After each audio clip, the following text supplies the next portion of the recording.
Ulitin ko lang po, fall po yung patient, tapos may injury sa left side ng paa, tapos may basag yung mukha niya po. 22 years old na maid po.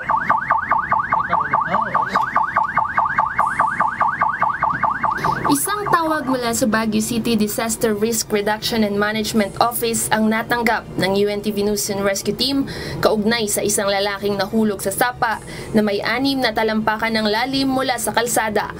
Nangyari ang insidente sa Sanitary Camp Sewage Treatment Plan sa Baguio City noong Miyerkules, August 20. Inabutan ng team ang pasyente na nakaupo matapos maalalayan ng mga bystander sa lugar. Inassess ng team ang kalagayan ng biktima at binantayan ng vital signs nito. Sila po yung witness, sir. Sila po yung nang-akon sa kanya. Yung naka-blue, ma'am. Dito po. Yun, ma'am. Wala po. Dito po. Dito po. Sabi niyo lang po kung may masakit para makita natin. Diyan lang po. Dito lang kasi may bandage. Nagtamo ang 22 anyos na biktima ng possible deformity sa kanang paa na nauna ng nalapatan ng first aid ng bystander. Mayroon din itong sugat sa ulo na nilapatan ng pangunang lunas ng team. Ayon sa pasyente, naglalakad lang siya pauwi nang mangyari ang aksidente. Matapos mabigyan ng pangunang lunas ang pasyente, ay dinala ito ng Vinusan Rescue Team sa Pine City Doctors Hospital para sa mas masusing pagsusuri ng mga doktor.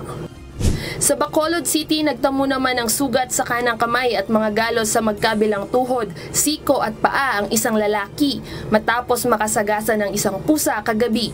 Pauwi na sana ng bahay ang biktima, sakay ng kanyang motorsiklo nang mangyari ang insidente.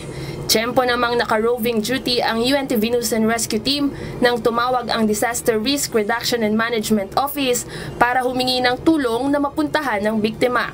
Agad naman itong inaksyonan ng grupo at nilapatan ng pangunang lunas ang mga sugat ng pasyente sa pamamagitan ng pagkontrol sa pagdurugo at paglagay ng gasa sa sugat nito.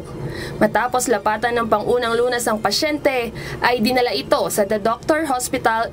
Sa mga nangangailangan ng agarang tulong sa panahon ng aksidente o sakuna, makipag-ugnayan po sa UNT VNAR Hotline 8911 UNTV o 911-8688.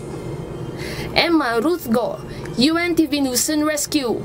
Diyos ang aming sandigan, serbisyo publiko ang aming pinahahalagahan.